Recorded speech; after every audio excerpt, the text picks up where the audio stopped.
Thank you, Alpha. You got the family from one Amokwe. Very good on a high table now. Thank you.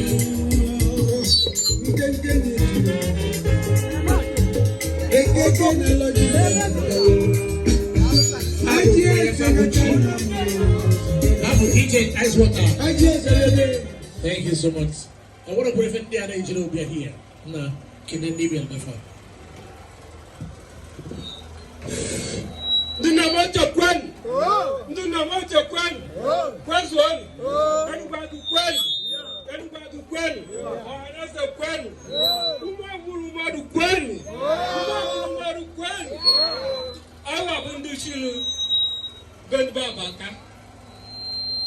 I want to do what? Shoot Ben Babaka. And Ben Babaka.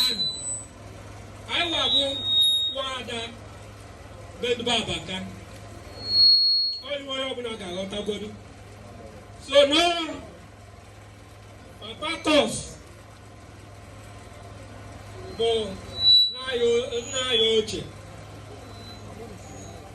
Mama, well, below Adaha. So I am not going too much, Makana, any quiet time. I got caught here. Come on, actually, you make good water. But now, Umuchibe course, Amokwe, from one, you know, so, now watching. If I don't know, I am quite with me. You are little Iowa. When I am not going to get Chinek, I'm going to talk to you. Mari Helena. Also, open order, and there you to open order, and there you to now I'm a kekama. Behind a kubo, go out the way I want it. Now, okay, people come back. And then a fire goes where they don't get Canada. You know, you have to put too much because now, Taka Kabolo, we have. Dubai, when? First one, I cannot do Chile. I can go on. Dubai, Baka, you should, and I should buy the alone.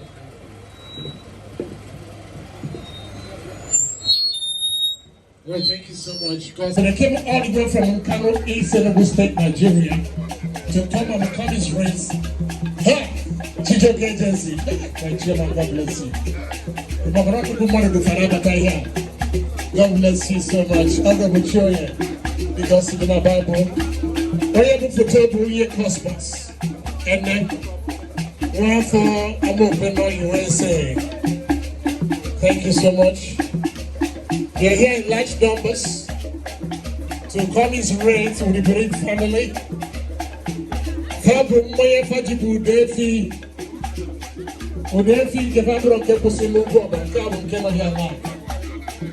you so much. A powerful Igbo boy from Germany. Thank you so much. It's my bundle Nabia. Bundle Canabia. I know I say kill it. Okay. The bundle Canabia. Chief welcome. Thank you so much. God bless you. Thank you. The Bob family. The Bob family.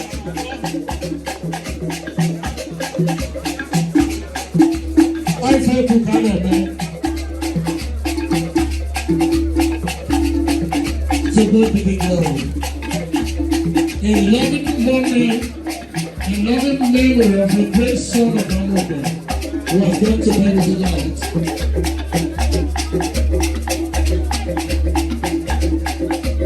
Thank you so much. We are good to go today. One is very, very important. Beauty Plus. Angelo Amagonse. The beautiful way thank you so much. Yes, a picture. Out of here.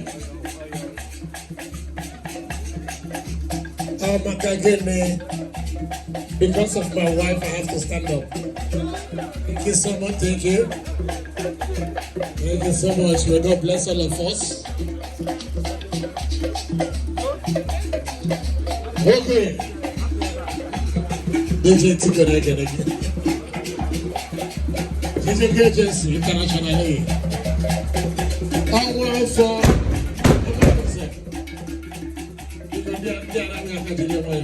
Thank you, sir. Thank you so much. The Mpa family they are here in large numbers. When Oziana had to go. Because they are going to Cheloponoka. They are Babu Sekavago.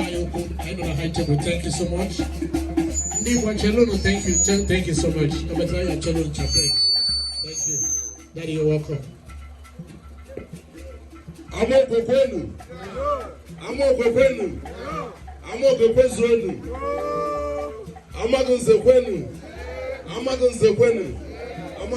zonu. Biko on dog cosmos be here biano. Ndi be John mba no Onitsha Amagunze. Ona afuna na ye biano na ya bia ho na ye lonne or na ya bia lo to esi e kwase bia. Oh, yeah, but I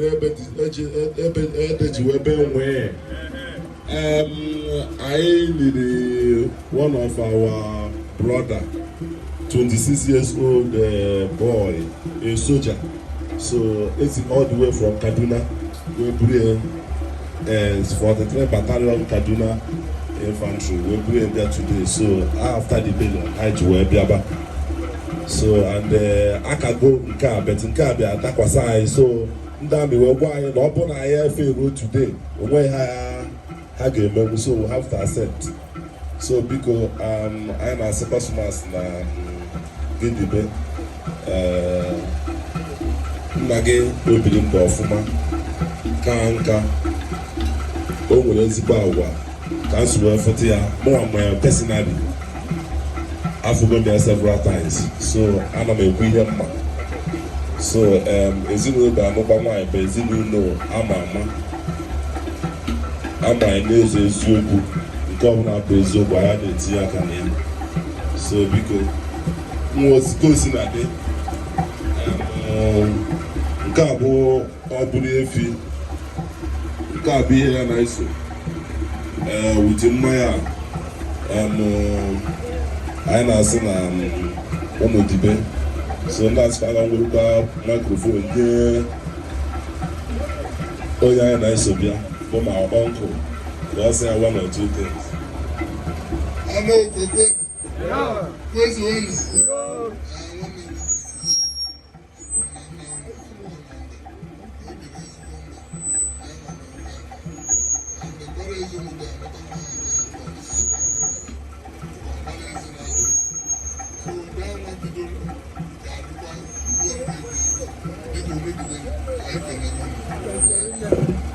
Well, thank you so much. Engineer, can I be able to? Ndiogo none from Amagunze. Onu be alofuma. Anieke nunu rine maka. If you know wait a lie, it will tell you can obi. Oh men and kobo. Biko. Okuni to edan udo kungejo enapa udo. Ezunu no buy, unu bia bo ezunu no udo na Gamiru. Oga duru na eto a. I can echo thank you very much. Ebu MC. Powerful engineer, God bless you. Because the Abu Zonga, the multi dimensional and international businessman from Kano East. As a portrait, thank you so much. Where do you go? DJ Tigo. That's a portrait. How will your customers one of them? The most beautiful lady from Amokwe. Our customers, of course, every point of the day was and always take time.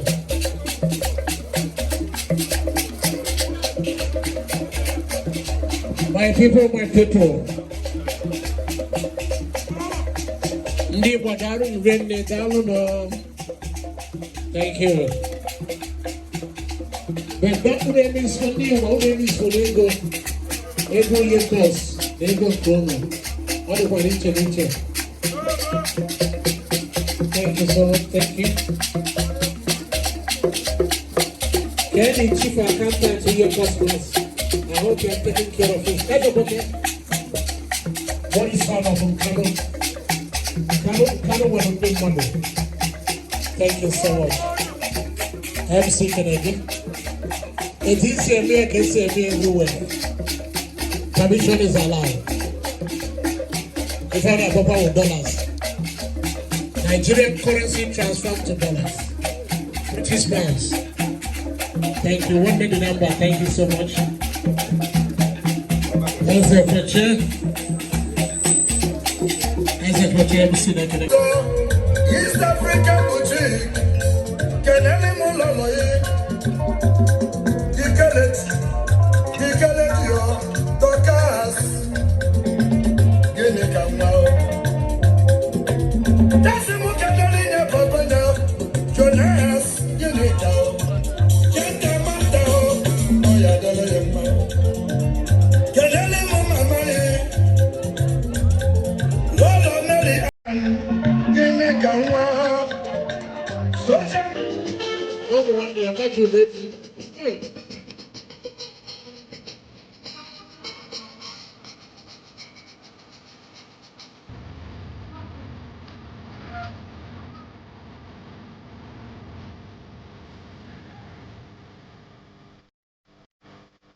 The Lord sons and daughters in the day of their prophet.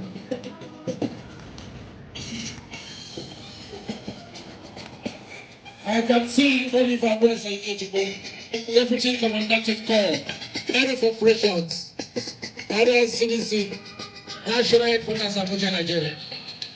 Only that name. I never knew I've done so high. It's only God. Thank you, sir. May God bless you now. No, thank you. I had DJ Icewater. DJ Icewater, thank you so much. The family, the family I'm over here. Okay, LOI. What's the wrong book?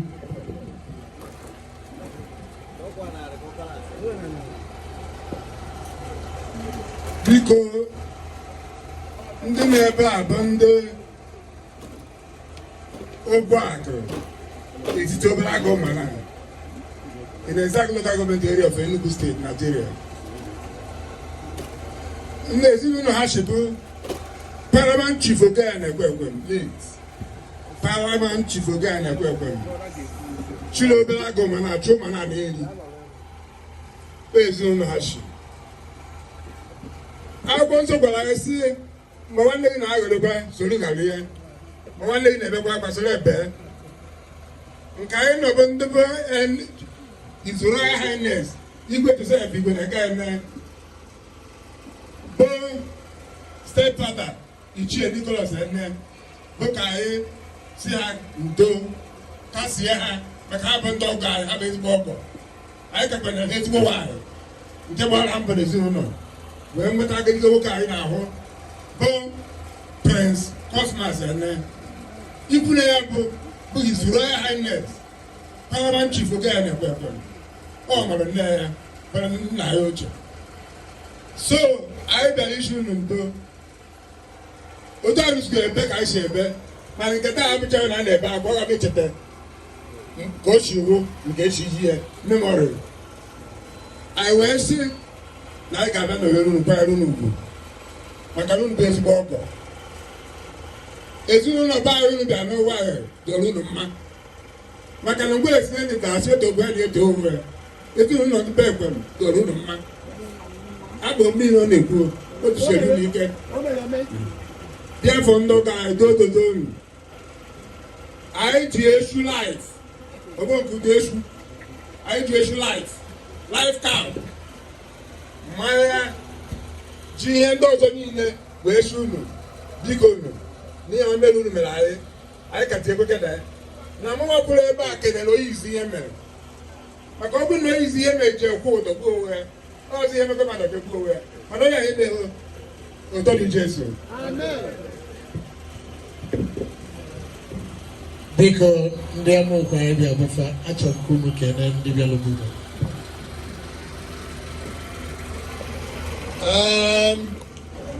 Ezinụlọ ndị be ndị klas Anieke Eneh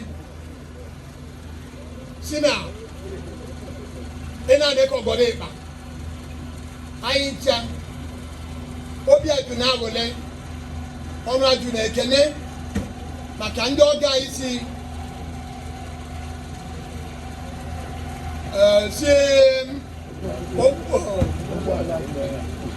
ụgbọ akụlọ ụmụana wee bịa anyị na-ekele farị nne ụkwụ n'itu wee bịa unu ga-anakwa n'udo ụgwọ anyị ga-akwụ unu ama mbụ nke dị etu ọ bụrụ in this platform that anyị ga-abịa for half warning Thanksgiving maybe he goes to church and other things that is right and gay in Jesus' name. Amen. Thank you. Well done.